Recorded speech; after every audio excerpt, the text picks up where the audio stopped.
gearbox. So today is going to be a bit different. I've got Harish here. He came over to see his, I would have said gorgeous, but it's not yet there yet. Yes. So he just came to see his Pajero Mk1. And I think a lot of people always wonder, like, so when you come and view a car, what is it that you want to know? Like now we are like, I wouldn't say we are halfway. We are sort of done with all the more of the prep work, and we are going towards where we are sort of going to finish it. Okay. So this is a spots where you see all the problems, if any lah. Yeah. But in your case, there is. Of course. Of course. So I will show you a couple of things first that we found.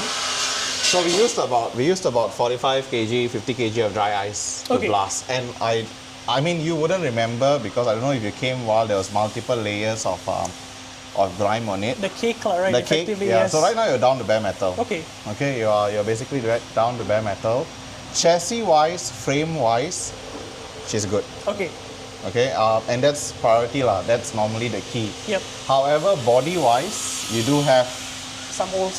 some holes. Okay. Yeah, and I mean, it's not crazy.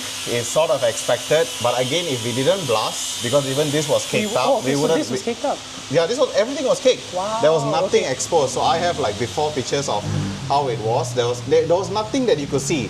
So if you view the car, it's just a black. It's so like plastic surgery. Yeah. So right now we have lipoed it, and we're left with this. You know. So another good thing is you agreed to bring down the gearbox. Yes. So with you bringing down the gearbox, obviously helped a lot with the stage of restoration. But we'll get to the gearbox later on. But but here as well. So all this cannot be seen. No matter if we didn't blast, you would never be able to see it. And another nice thing about the dry ice blasting is it will never warp a panel. Okay. Because it's not hot. So you compare to sandblasting. So the dry ice blasting, it really helps with just wherever there is problematic, that's what you'll see.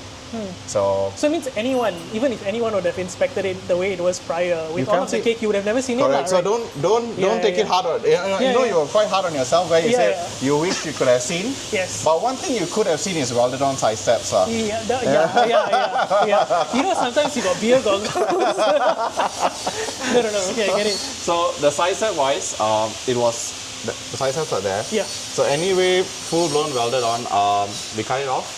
Anyway, we're going to grind this sort of smoothly and flush. I'm leaving the extra plate that they added here. It's fine. Okay. Later on, when we do a removal side steps, we'll try to utilize whatever that was here. Another thing that they did was obviously it went from I think a manual to a auto. Auto, yes. And then this was obviously defabricated. Okay. It's not wrong. It just can be tidy up. Okay. And I'm a big believer of penetration over the look of welds, but obviously if you can have both will always be the best thing. So what Soso will do is he will grind down, check for penetration, then re-weld again. Okay. Do you mind elaborating like penetration specifically in this context? Okay, oh yeah. There's no other word for it, isn't it? So I mean, okay. Penetration meaning that it can look like it's welded, but you never actually fuse metal. Okay. So metal is not actually fused together. All it is just like outside surface, but they're not actually held together. Okay. And then you have like vibrations and things like that, and you always figure out why, and you think that, hey, my mounts are all new, everything is new, so what's the problem? And then sometimes it's things like this. Okay.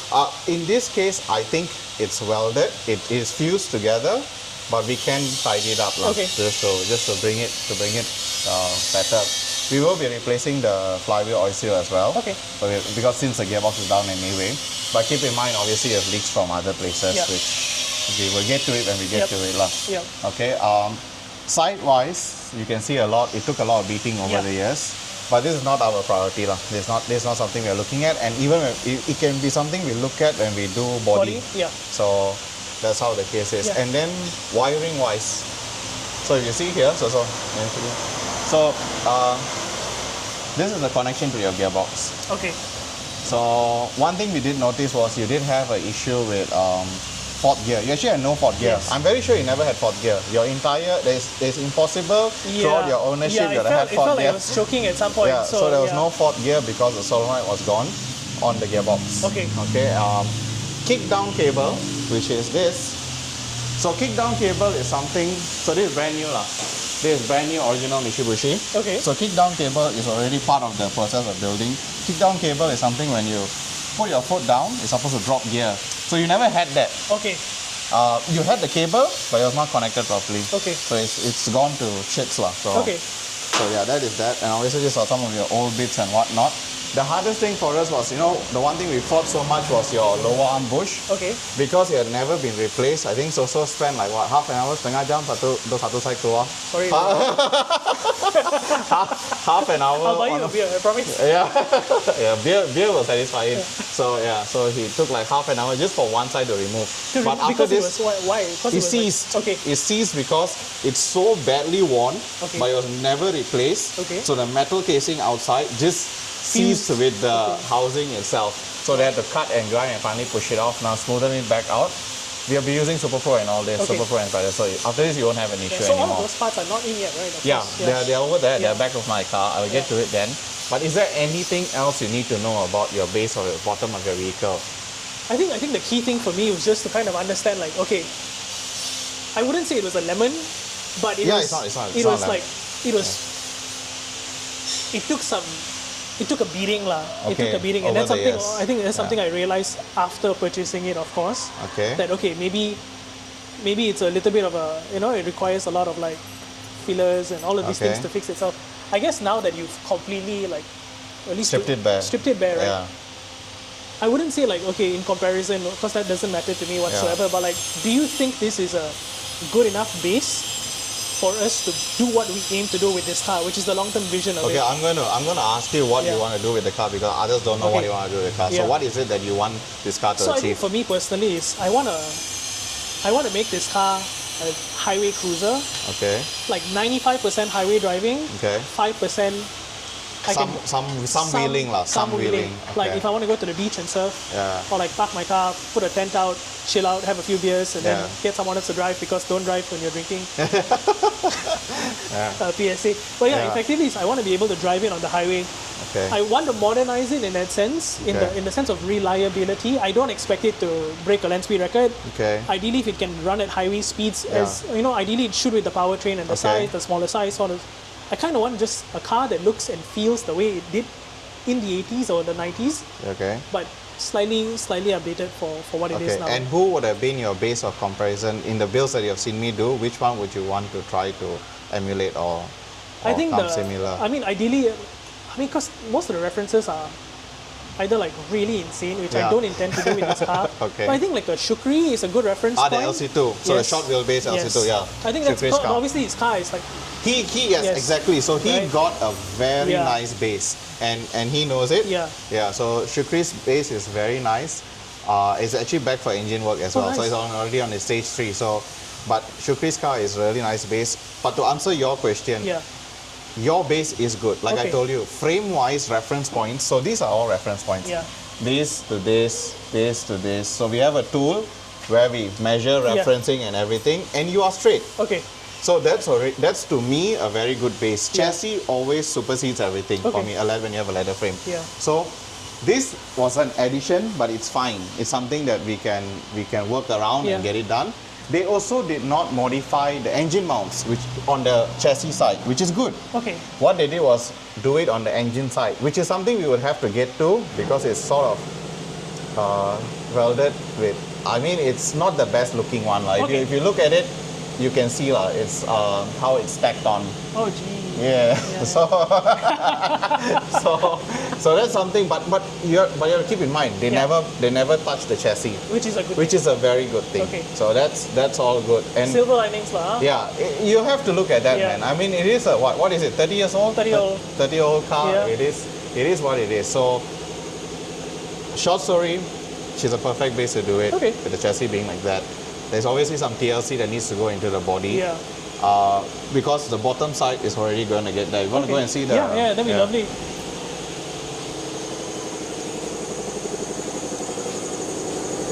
So these are just some of your components. Oh, nice. Yeah. Honestly, they didn't look like this. Okay, they were obviously all beaten up. So did like some of the lower arms. Ada satu arm you repair kan so? Yeah. There was one of the lower arms that was repaired. So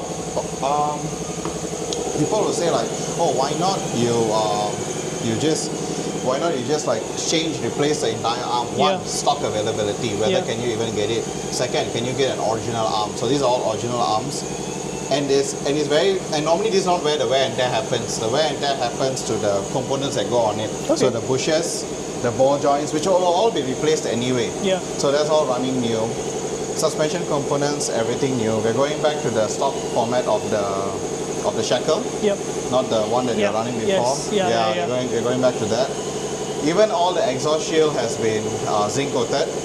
The exhaust itself will be built back. Right now, you're just a singular piece, you know. Yeah. So if we wanted to remove it, it would have been like all the way. We couldn't have removed it. If the gearbox is on, you can't. So you have to cut it to remove it. Okay. Yeah. But that's something people back then used to do. So rather than when they had an exhaust leak, they just welded everything. Okay. Yeah. So it's just one of those things. But now you wouldn't have that. Now you have sections, a downpipe. You know, you have a mid section, you have a rear section. So. Yeah, that's the proper way of doing it. Wheel bearings rear will never change before. Okay. I don't know how it lasted. They were almost at its final legs actually.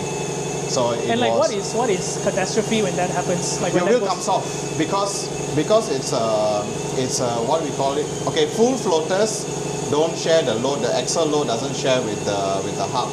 Okay. But yours is a semi-float axle. So normally when the wheel bearing breaks, it takes the axle out. So the wheel you'll see your wheel overtake you. Yeah, would have gone faster. It would have gone faster. Yeah, for sure. you'll have seen your wheel overtake you. Wow. So thankfully, that is done. That is actually your gearbox housing. Wow. So obviously the entire internal components will be switched out, all the clutch packs and all that. Then once we put it on, obviously we have videos of that going on in. Looks tiny, isn't it? This is an auto box. Okay. Yeah. It's an icing based box. Mm-hmm. It may be small, but honestly they can take a beating. Okay. The icing boxes are used quite widely everywhere. So people always say like, oh, it's tiny, but actually it can take a beating. Yeah, so everything that you see black is matte enamel finish. Yeah. So it can also take a beating. Yeah. So all that it's a functional finish, right? It's a functional finish, correct. So everything can take a beating. It's not just like spray paint. So they are all enamel beating to actually take a beating and prevent any in-surface rusting from moisture buildup. So again, I would have to, even your torsion bars are new, and you have one issue where your torsion linkage, the adjustment was, so these are second-hand Japan-made ones because your ones were seized. Okay. So you can take them back with the whole set of older torsion bars. Okay. And use it for build a commemorative sculpture. Build something with it. But yeah, this is what you have. So yeah, everything, seals, bearings, nothing that you see will be old one. So drive shaft obviously is still old, but your boots will be changed. You'll be repacked with grease. There's no free play on it, so that's good. So yeah. Okay. Again, questions. So it means effectively this is my stage one, right? This is the menu. This is your bottom. Yes, what you are getting, and obviously not every part is here. There's still a lot of parts missing. There are a lot, obviously clutch packs that belong inside the gearbox. Stock converter was sent out to be re-upgraded as well. So it's a full build, and you know, sometimes obviously it takes a lot of trust process because I can't list everything in my description. So, but it covers everything. I mean, it's like omakase at this point. It's like a sushi belt. No, but it's insane I guess, to kind of see everything laid out. Yeah. That's one. I guess laid out in a sense is one, obviously, but then obviously seeing them looking in a sense that, they don't look kicked up, which is, a term that I've recently come to learn and love. Okay. But seeing them in fresh-ish condition as well, and understanding that that's all going to new, so they would be fresher. And most components are new. Exactly, and going onto the car is. I can only imagine. So the thing is, obviously, because you saw it going slowly there, it's not as impressive. Jarring. But once if you see the previous photos, the previous videos of what I have, and then after it, then you realize how much it took to get to it. And I remember you mentioning this will obviously. I remember you saying setting a really good expectation benchmark, right? Which is you do stage one, the driving dynamics will be significantly improved, at least in some capacity, right? I am curious. Like I am just extremely curious what that's going to feel Because like. you started from so low. So low. Yes. The bar was in hell. Yeah, the bar was low. So obviously, doing all this, it will change drastically. Yeah. Yeah. That's so sick, man. I think we're good. Yeah. Yeah.